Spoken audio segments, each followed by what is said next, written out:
Hello and welcome to episode 70 of the Boot Nerds podcast. JayMike, what's up? Things are very good in Denmark, my friend. How are you in Canada? I'm doing pretty good. Better weather is here, getting outside a little bit more. Yeah, it was a still no football or anything like that, but damn it. We're getting there. Yeah, the Super League in Denmark just started. Basically, that's it's just amazing to have football back. It's about time. Let's just put it like that. Yeah, I mean, on the bright side, if you want like the positive news that I was like really excited about, is they did announce that the NHL is coming back. Unfortunately, it's not till like I think it's like the end of July. Like it's a long time. Oh no, you can't play hockey. Oh yeah, I know. But but I guess for you with all the hockey stories, it's that's the most important thing, right? Yes. Well, they cut this is a lot of the American sports. These seasons cut off at like right before the playoffs, and it's like it was a very exciting time for hockey, especially. Yeah. But it's interesting. So the system that they brought forward is I'm very curious to see how it's going to play out. Let's see. But at least I'm not complaining. Football is back, and what isn't back yet will be coming back. So that's there's a light at the end of the tunnel. It's been a very long tunnel, but hopefully things are starting to look better. What we're going to talk about today is actually something that has gone from good to bad. So the opposite of the current situation. We're going to talk about football boots that we expected to follow up on a very successful boot, but actually ended up disappointing gravely because it straight up sucked. So basically boots that couldn't live up to the hype around the generation that came before. But before we get into that whole discussion where we might agree on everything, we might also disagree on some of it. Before we get into that, make sure that you have press the thumbs up like button. If you like what we do, you can also be a bummer and press the thumbs down. Don't do that. There's no point.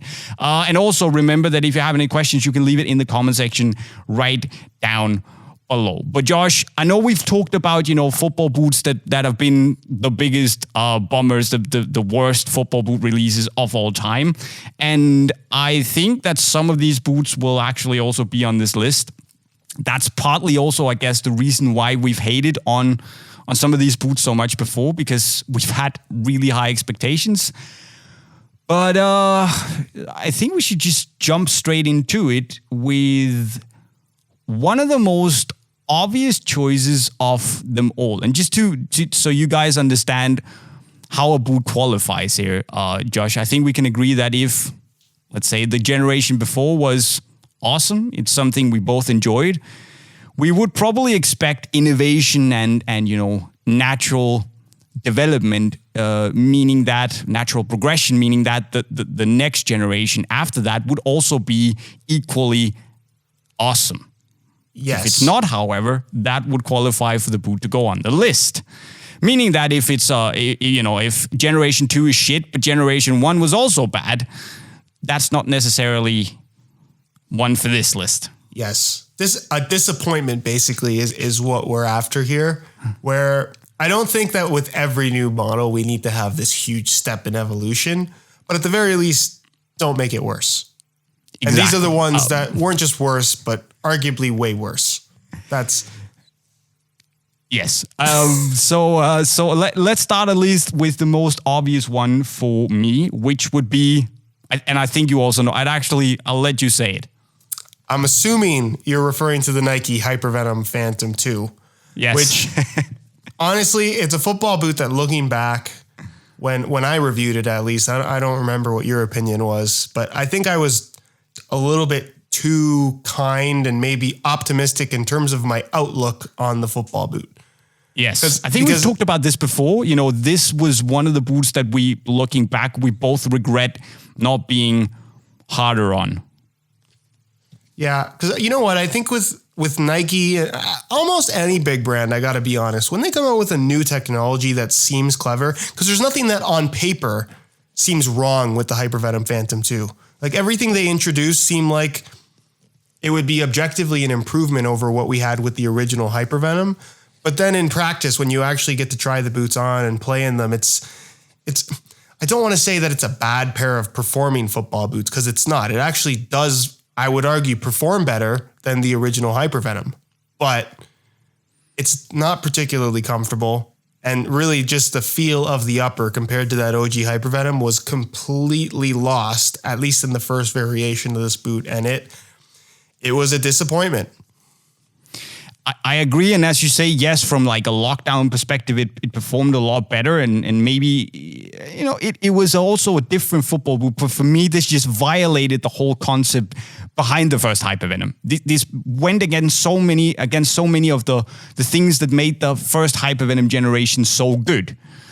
And that to me was the biggest disappointment with this. And yes, I would have liked to give this a harder time if I went back to review it now, because I think back then I was a little bit blinded by what Nike gave us. And, I also saw, as you said, on paper, it's actually, I understand where they wanted to go with it, but it was just such a far cry from what made us love the Hypervenom Phantom ones that it to me just, it was the wrong choice by Nike to go in this direction. And that, I would have liked to see what they could have done if they had followed the recipe and just innovated more, taken the right road from the Hypervenom Phantom one. And okay, on the finish,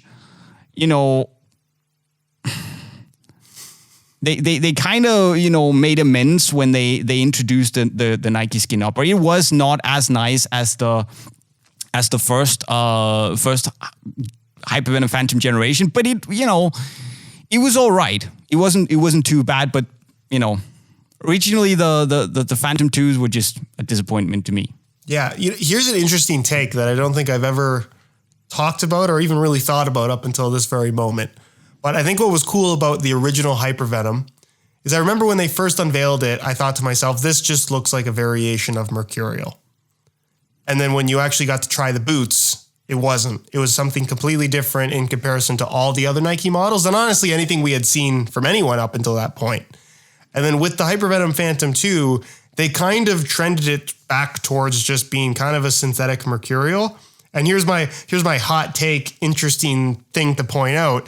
The Hypervenom Phantom 2 is probably the closest thing we have to the first 3 generations of Mercurial Superfly. Because it's really just a stiff upper with fly wire that just doesn't feel very good. It's better, it's more comfortable, it's more wearable, but that's kind of what it is. Like if the Superfly 4 maintained the same type of thin synthetic with a flywire reinforcement, it probably would have been that upper. I actually agree with you, yeah. But it's like they didn't learn anything in those 5 years. I mean, yeah, they should have moved on, and especially coming on the back of the Magista and the Superfly 4. I mean, who in their right mind would look at this and say, "Yep, that's pretty good. That's what we want." No, that to me was just a big disappointment. Really, and something I'd like to also have pointed out back then how big of a disappointment it was, and not be completely blinded by on paper the boot actually looking pretty impressive. But I guess you live, you learn, and yeah, not my proudest moment as a boot nerd and reviewer. Let's just put it that way. You know what though? In fairness to both of us, what I said back then, I believed at the time.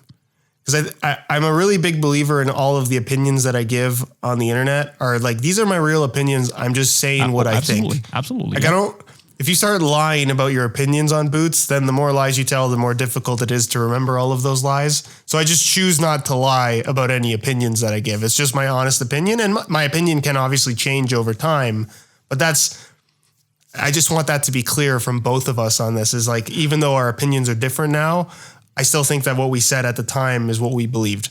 Oh, absolutely. But this is what I wish I would have had I wish I knew what I'm looking for now, and what I know now, what I've learned from reviewing football boots over such a long period now. I wish I knew that back then. So my the way I look at things would have been different, and frankly, what I would say now, more refined. Yeah. When people ask that question, if you could go back in time for one specific moment to tell yourself something, what would you do? I'd go back to right before the Hypervenom Phantom 2 came out and tell myself that, hey, it's not that good. Don't say it's good. Yeah.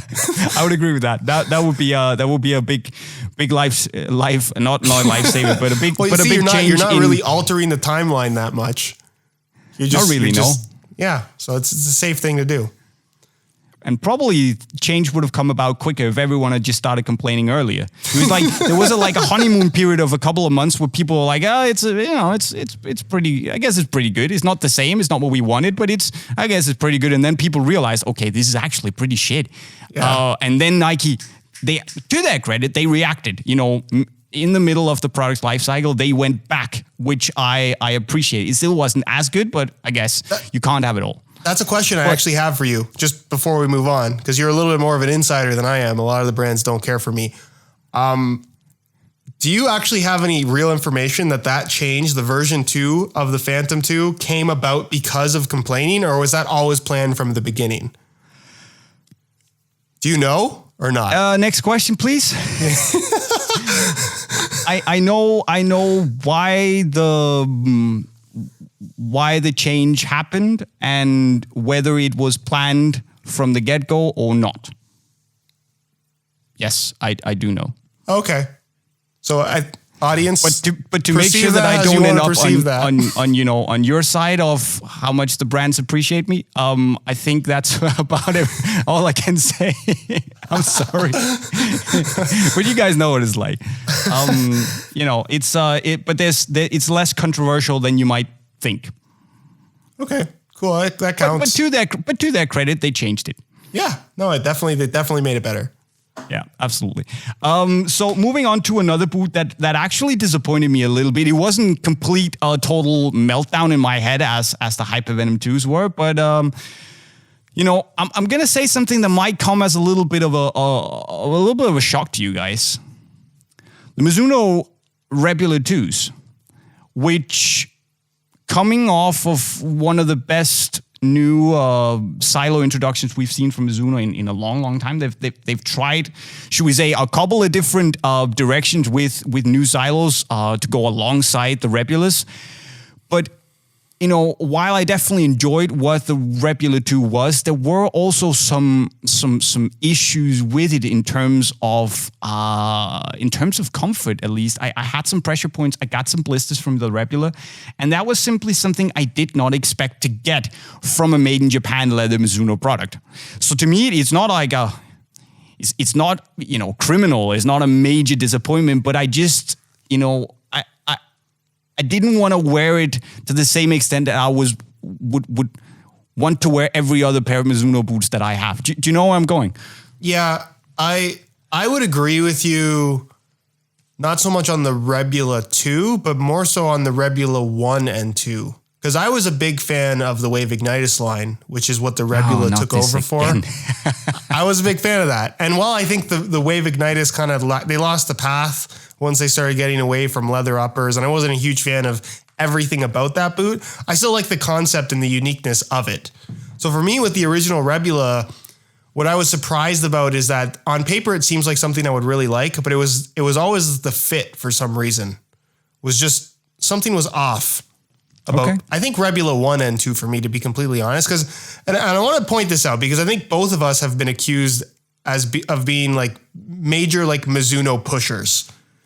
And I'd like to point out in my history that I was never really a big Mizuno pusher when it came to the Rebula because I genuinely didn't really care for it that much. The Rebula 3 is a genuinely awesome improvement, an awesome football boot, and that's the reason why I say it's very good. And I've said the same thing with the Morelia Neo 2. I think it's really good. It's not for me. If it's your thing, I think you're really going to like it. But then with Neo 2 Beta, I genuinely like that boot. So I'm going to tell you that I like it. I'm going to tell you that I highly recommend it. That's just how I go about sharing my opinion on the internet. But yeah, the Rebula, for whatever reason, it just, even though the new Rebula kind of has a lot of the same elements, it just does so in a way that works better. But that's the reason I was so disappointed about the Rebula 2s. Not because it wasn't a bad football boot, but it just wasn't as awesome as I expected it to be. For me, the Rebula 3 should have been the Rebula 2s.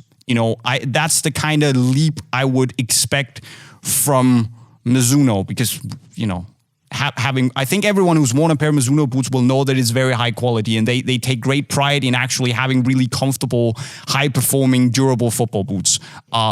And that to me, you know, the fact that I had some issues with a Mizuno product to me in itself was a disappointment. I like the regular ones a lot, to be completely transparent. And that to me was like, yeah, I thought the Rebulus but this is where you and I, you know, we have different preferences. I didn't particularly enjoy the Wave Igniter series. It was too chunky for me. So for that, the Rebula was a welcome addition and a welcome change of direction. But yeah, a little bit disappointed about the Rebula 2s. Yeah, that's fair. But I think by that logic as well, just to insert another boot onto this list, we're not going to talk about it, but Phantom Vision 2, aside from some visual changes, is pretty much Phantom Vision 1. But you know what? That's the Vision 2 is a funny thing, because I was really disappointed with what the Phantom Vision 1 was, because it's just kind of because of that collar, right? Yeah, the collar. It was just it felt like a cheap. It was not a bad football boot, and I didn't hate wearing it, but I also didn't love wearing it, if you know what I mean. And for, you know, they might have made some changes. They might have made a lot of changes on the Vision 2s, but I felt that the changes they made it's a fantastic football boot, but it made it a little less undesirable for me to wear, if you know what I mean.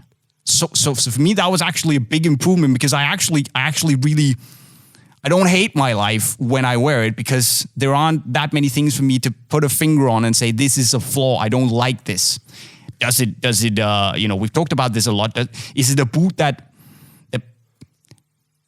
I think it's a great boot, but it just doesn't have that feeling. It doesn't have the USP. We've ranted about it a lot. We shouldn't go too much into it. But for me, you know, the Vision 2 was a definite improvement over the ones. It's what the one should have been. Yeah, to me. I get what you're saying.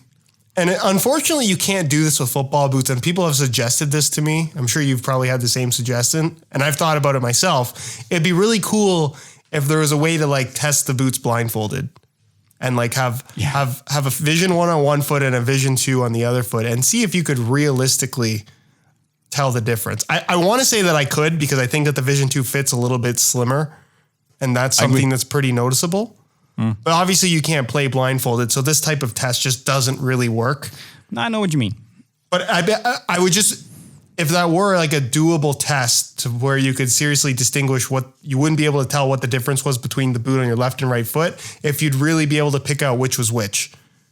I believe that with the Visions, I would be able to do that because of the fit around the ankle and that flaccidness the collar had, but also the, as you say, the tightness of the fit, the snugness of the fit on the Vision 2s. And let's put it this way: if we'd gone from the Vision 2s to the Vision 1s, the Vision 1 would have been on this list for me. Okay, that's fair. That's fair. I just wanted to bring it up because you haven't complained about the Phantom Vision 1 collar in like at least 10 episodes, so I had to get that in there. I mean, but that's a problem with the Vision 2, and now I need to find something new to complain about, like just continuously.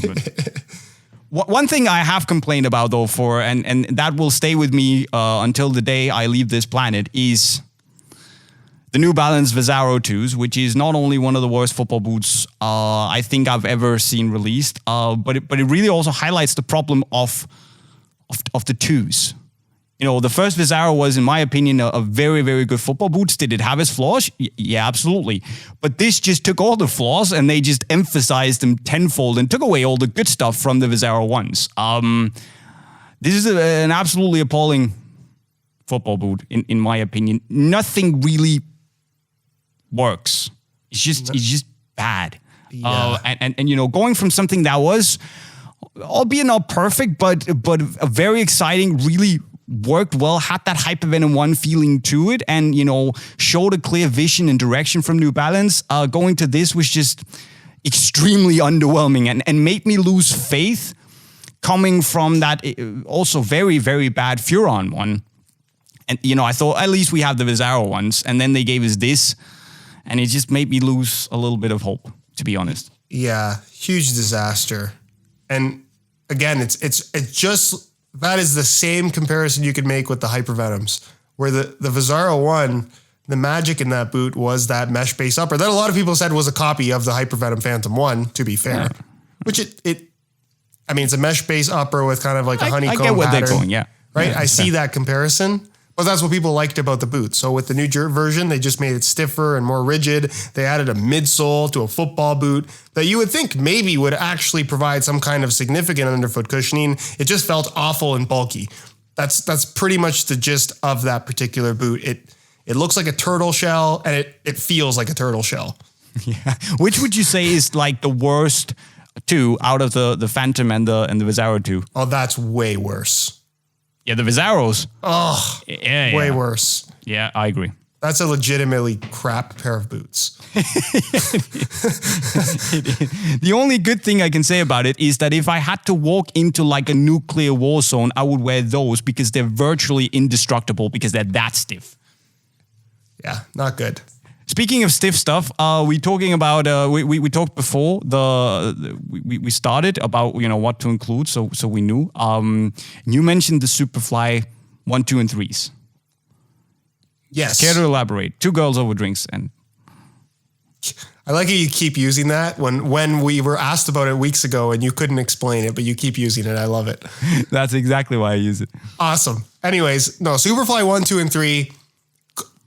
These are like the most weird boots to talk about because I think a lot of people that grew up in that era of Mercurial, including myself, including you, Jay, I think it was like unanimously agreed that they were some of the coolest football boots that you can get. They were just so cool. Everybody wanted them, even though they were terrible, which is weird, but that's the power of Nike marketing, especially at that time. And to be fair, in the speed boot category, you really didn't have many alternatives that were any good. Because what was this competing against? F50 Tunits with plastic heels? Well, no. I mean, the Superfly 2s came in 2010, which were the you're right. It was competing against one of the most, groundbreaking, important speed boots of all time, which was also impressive that they actually managed to sell. Yeah, going up against the Adizero. The tech side of the first 3 Superflies was so cool, but the experience of actually playing in them. Again, a lot of people bought them. A lot of people convinced themselves that they were good. And I think one of my first videos, maybe my second or third video that I've ever posted on the SR4U channel was on a Superfly 3 in blue. And I want to say that I said nice things about it. And that's another thing. If I could go back in time a second time, I would go back and tell myself to do that. I might not even talk in that video. The Superfly 3 review on my channel might be the first video that I talked in. I could be wrong. I know for sure I don't show my face. That's a terrible choice to begin talking in. But I definitely talked about it. And again, at the time, I thought they were super cool. But I was also like 17 years old probably. And I just didn't care if my feet were bleeding or numb while playing in them. But when you consider... It's funny how we call that a disappointment for what it replaced. Because to be honest, the bar was already set pretty low if you consider what the Vapor 4 was. Yeah. Right. But that's also why when you said that, I was like, okay, Superfly 2s, it was a terrible football boot. So was the 3, but the 3 doesn't really qualify on the list because at least my expectations coming from the Superfly 2, and it's essentially the same boot with a slightly lower toe box. I mean, they weren't exactly high. Coming from the Superfly 1s, I mean, I didn't expect, they weren't that good either. And Vapor 4 as well, that was decent, but the Vapor 4s in general, you know what I would argue more so than just the saying Superflies? I think Vapor 1 and 2 were super important in terms of how modern football boots would evolve. And while they weren't the most comfortable, they were legitimately very thin. They fit way different than any other football boot, and they were also super light. That was the main appeal of the Mercurial Vapor in the very early days. And then I know people like Vapor 3 and Vapor 4 a lot, but they got heavier and they got more uncomfortable.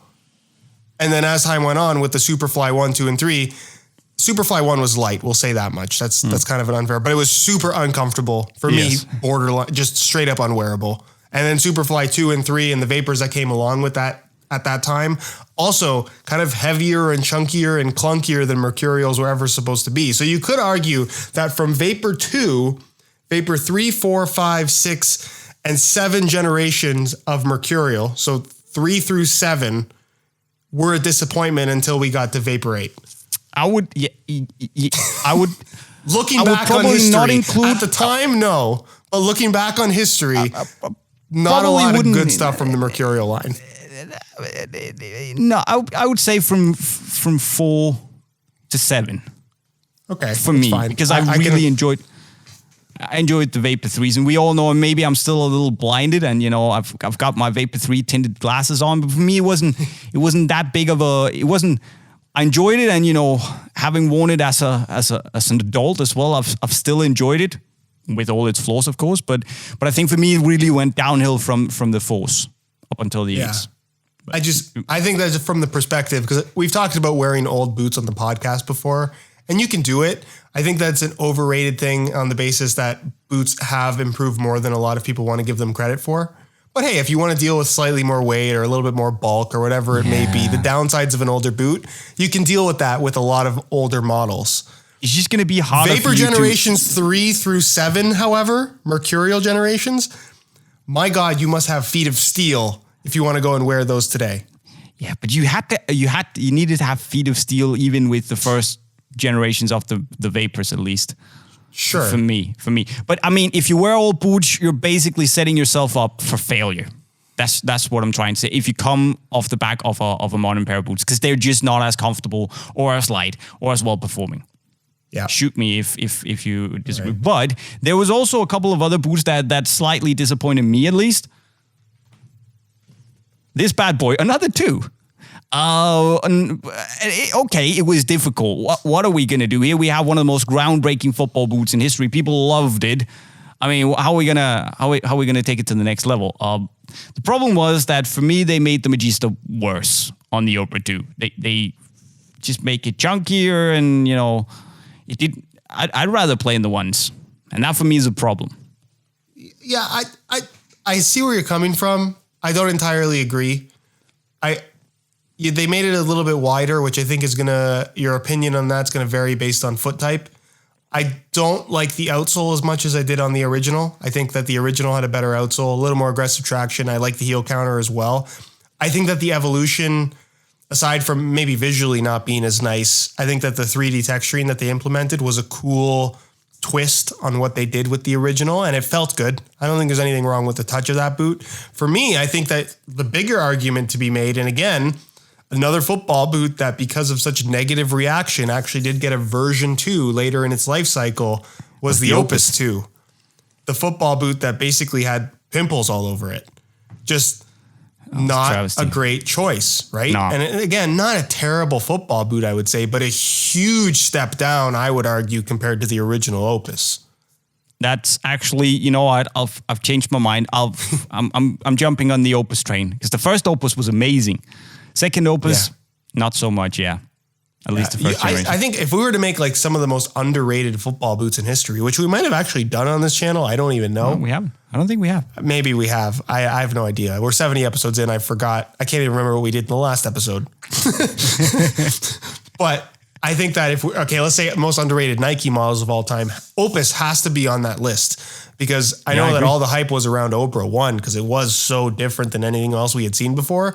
But Opus 1, I know people were upset about the CTR 360 Maestri going away, but that was the unofficial Maestri 4 and a good one at that. Yeah, really good boot, except if you had to play in the wet. Yeah, but that's how it went. And the Opus Techcraft, oh my days. Yeah, there was some good stuff. Okay. You also mentioned this, and I think we can, not every, should we say, reworked Adi boots when they dropped everything and started from afresh in 2015. Not everything was a disaster, but I think going from the last version of the F50 Adizero to the X15.1 was definitely a disappointment. Yeah. To be honest, like I've been thinking about this since I brought it up with you.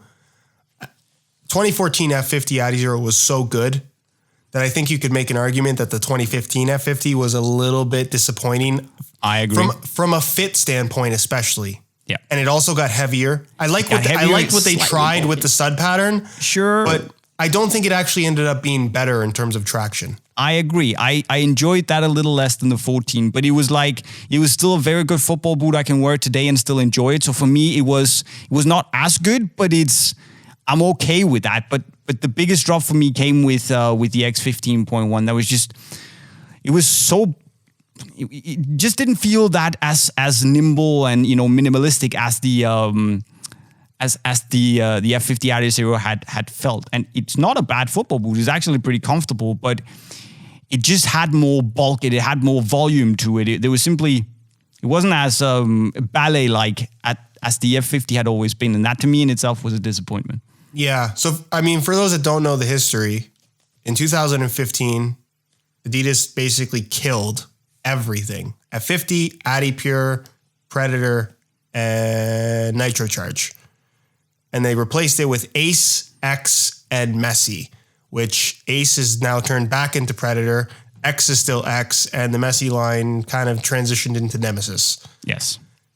And now we have Copa back, which was AdiPure. Yeah. Yeah. But with X15.1, that to me is an example of a football boot that just has no clear direction. It's like their attempt at, hey, let's take all of these little concepts that we have and put them together on one football boot and make a speed boot that's not really light, that's not really aggressive in terms of traction. It fits just okay. The mini collar thing was useless. The heel liner, the choice of material, it's legitimately slippery. Yeah, it's brutal. Nothing about that boot is really a good choice. I think that the synthetic in the forefoot area is nice. That's the redeeming aspect of that boot. But the way they reinforced it in the midfoot just made it feel more plasticky than it needed to be. I don't know. It's not a terrible pair of football boots, but a huge step down compared to what they were doing with the F50 Adizero. And I think it says a lot that, slowly Adidas have gone more and more back towards the F50 DNA with the X. Yeah. So they probably realized it was a mistake. And it just took a couple of, the X16 and 17, they were great football boots. They just weren't, they weren't great successes to the Adizeros, but I thoroughly enjoyed them and I still do, but it's not, 15 wasn't my jam. But when we talked about this list, you also said Puma Evo Speed SLs. And I was kind of, again, like, did it come off the back of something that was really awesome? And I don't know, but you made a fair point. Yeah. I think that the Evo Speed line was always like scrambling to be. There were a lot of decent boots in the Evo Speed line. The issue was that it was never the best option, which sucked. But with the Evo Speed SL, what I think was interesting about that is it was this brand new concept that Puma was promoting where, again, they made it super exciting. Here's a pair of boots that is made specifically for matches. They're way lighter and way thinner than any football boot you have ever had on your feet. They're $300 and people are like, oh, that's not great. And then, oh yeah, there's one last thing. Yeah, they're only going to last like maybe 10 matches, maybe. Yeah. And that in itself made it a disappointment because this was my test pair and I haven't worn it since because it's already started splitting. So I've worn it for 3-4 hours. It's not exactly pretty. It was a disappointment. It could have been so much more. I think, yeah, I see what you're saying. That was definitely disappointing. And I think everything that's come after the Puma V106 in terms of Puma speed boots has been a little bit disappointing because that was truly new and it was groundbreaking and it was brave.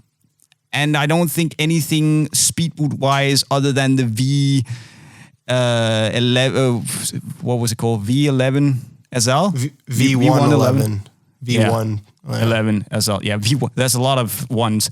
V111 SLs, I enjoyed that a lot. But other than that, I don't think Puma really made a speed boot that properly hit home. Okay, the normal Evo speed, the 1.5, I think it was called. The non-SL version was pretty good too, but yeah, I see what you're saying. Yeah, I don't know. It was an interesting concept. For anyone that didn't get to wear the Evo Speed SL, I went through 2 pairs. I know they mentioned 10 games as like an estimate for how long they should last. That was a high estimate. Yeah. But to be fair, I never wore them in an actual match. I only wore them in training. And 2 pairs, I averaged about 3 hours until they were just unwearable and broken. Ouch. And the sole would separate from the upper for those that are wondering what would break.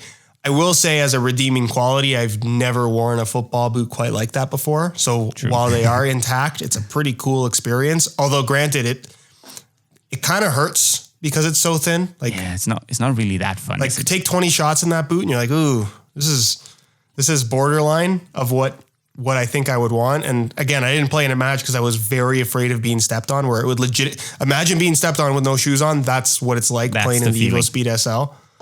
But yeah, it was just what they should have presented this as was a disposable football boot. And I think that's the marketing direction where they could have maybe swayed people a little bit, is say, hey, here is a environmentally friendly, disposable, maybe biodegradable football boot. I'm not even sure if that's possible, where you could wear them for 10 matches and then like plant them in your garden and it grows a tree or something. Like that would be cool. But the $300 price point just made no sense based on this concept. True, yeah. But that's an idea for you, Puma. And as always, we'll take 10%. The Puma Evo tree. I like it. I like it, man. Let's do it. Any more input for this list? Huge disappointments. Yeah. I was thinking about it. We had Predator X on a list. Oh yeah. Oh, that was an abomination. Which is a big one. I liked the Predator X personally, but I understand why it was the downfall of the Predator line. Getting rid of the tongue, going with this burrito style construction, getting rid of the kangaroo leather. It wasn't the football boot that I think Predator fans wanted. And I'm not sure why Adidas tried to make such a huge effort to try and really change the identity of the line, because it didn't work. And they kind of resurrected that concept with the Adi Power, but then they once again, I think, disappointed people with the Predator LZ. I like the LZ, but same. My God, if you just showed that the thing about the Predator line that Adidas really ruined is I think people who didn't know about football boots, and there were a lot less boot nerds back then than there are now, because it was just, you had to see it in the magazine, you had to see them on TV, you had to see them in a store, and most people didn't have access to that. But if you went to a training session or to play a pickup match or something like that, people can point out what a Predator is, because it's one of those defining models within football boots.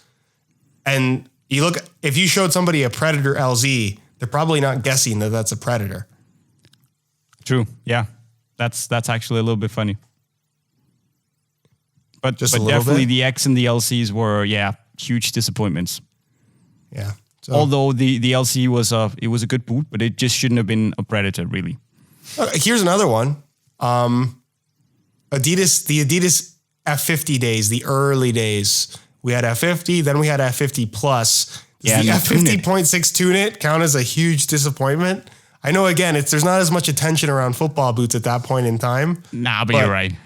Like that's a boot that, as however old I was at the time, maybe 12 years old, 13 years old when I got those, I was so excited to get them, thought they were the coolest thing ever, and literally wore them a couple times. And at 13 years old, you can really convince yourself of anything if you believe hard enough. And even myself at 13 years old, total boot nerd, could not sell myself on the concept of the F50.6 Tune-It once I had them on my feet. No.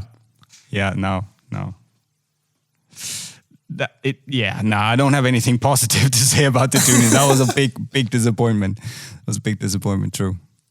Okay, but I think that kind of concludes the list for now. Of course, if you guys think we've missed something, like a really big disappointment, you can let us know in the comment section right down below, because right now we have to move on to a couple of questions.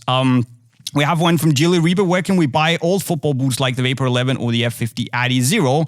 I would go on eBay. That's where I buy most of my old boots. You can also try and find out the style code of the boot, so the production number from the brand, and then look that up on eBay or on Google. That's the secret JayMike buying old boots trick. Yep, I agree with that. Almost all the old boots that I've purchased have been on eBay. Yeah. It's great to go there. Pavel, you can also go on Classic Football Shirts. They have a boot section, and it's actually pretty well stocked, but they also know what they want for it. But if you're desperate, you can go take a look. Pavel Stanchuk, hello, Boot Nerds. I have two questions. There are also stores that have the Tiempo Legend 7 Elite available at the same price as the Predator 20.1 Low. What would you choose? I would pick, right now, I'd pick the Preds. Same. 100%. Yeah. Absolutely. I know you love. Granted, there's nothing wrong if you preferred something more simple in terms of touch and smoothness of the upper. Yeah, there's nothing. The Legend 7 Elite is great. Yeah. But I really like what is on offer with the Demon Skin spikes on the Preds. Exactly. And it's Legend 7 was really comfortable, but so is the Pred 20.1 Low. So I definitely go for that. Second question, how do you rate Legend 7 Elite? I think he's about to buy a Legend 7 Elite and is trying to convince himself. Anyways, how do you like the Legend 7 Elite against the background of currently available football shoes? Level comparison with others? I guess you would compare it to the Rebula and the Copa and the Puma Kings, I guess. Yeah. How would you rate it? I mean, where would you tier list? Look, I think it's unfair to say that they're not on the same level as any of those boots. I agree. Because they are. They're on the same level. Yeah. Is it the latest thing? No. Do I think that the Rebula leather quality and the concept behind it maybe does that concept a little bit better? Yeah. Yeah. The Puma King Platinum's kind of its own thing. The Copa is kind of its own thing. So really the only alternative in terms of like a true comparison would be the Rebula. But if you're getting those Tiempos at a third or a quarter of the price, which is entirely possible, then yeah, I think it's a good buy. Not a bad show. To be honest, I would go Rebulas, Copas, Legend 7s, King Platinums. Okay. If price wasn't a factor. What? I'm not giving any rankings. You can give your rankings. Alejandro A. Best. Avid listener of the Boot Nerds podcast. We appreciate that, my man. How funny is it that Adidas remakes the Chameleon purple colorway on the Nemesis 19.1? Nike remakes the Safari one on the Superfly 7. Coincidence? Is it 2010 that's hot right now? And I guess just remakes. Everything retro is hot right now. But well, as we've discussed, the brands have run out of ideas. So what else are they going to do? Retro. Look, retroing is popular. It's a popular thing to do. And I think that you have two players that are going down in history as two of the greatest of all time, both with definitely Ronaldo more so than Messi, with a huge backlog of colorways that people have fond memories of and attached to certain moments in their careers. So I think it only makes sense, especially while they're still active players, to bring those colorways back and have them wear them. Absolutely. It's cool. And it's colorways are way less costly for the brands versus designing a completely new model. So it only makes sense for them to pump out as many colorways as possible, which is why they're doing that now. And it just so happens that two of the colorways from 2010 were really awesome. I don't think they're like preferring stuff from 2010. It just worked really well. Yeah. I guess. Last question here from Ryan Kana, still blind. How have you guys not done a top 5 leather boots yet? And I think we've discussed doing it. I didn't know we hadn't made one because, I confuse stuff with Unisport all the time of what we've made and what we haven't. But the reason we haven't made one right now is because there's stuff coming in, should we say, not a too far distant future that we'd want on the list. So we're kind of going to save that for, I don't want to make a top 5 leather boots list right now. And then interesting football boots are going to come in the future that we would definitely want on the list. So yeah, that's probably the reason. He appears to be correct. I just fact checked him while we were doing the podcast because I honestly wasn't sure because I feel like we've touched on it, but we haven't. Yeah. We have done top 10 best football boots of early 2020. We've done the most comfortable football boots. And we've done, we had the title, Are These the Best Leather Boots Ever? Which was a very early Boot Nerds episode. And we've done synthetic versus leather, but we've never done top 5 leather. So he's right. We shall. Yeah, we're definitely going to do that. One day. But guys, I guess that was it for episode 70 of the Boot Nerds podcast. As always, if you have any questions, leave them in the comment section right down below. We'll get back to you on the best ones. Also, if you had a good time, leave us a like on the thumbs up button. If you want to hear more from the Boot Nerds podcast, you can click the white bubble that will appear in the middle of your screen in just a second. You can also go and subscribe to Josh's and it's not my channel, but YouTube, Unisport's YouTube channel by clicking the bubbles over our heads. And yeah, go subscribe. Have fun. I've been JayMike. I approve this message. See you later. Yep. Hopefully this podcast wasn't as disappointing as the boots. Nice one.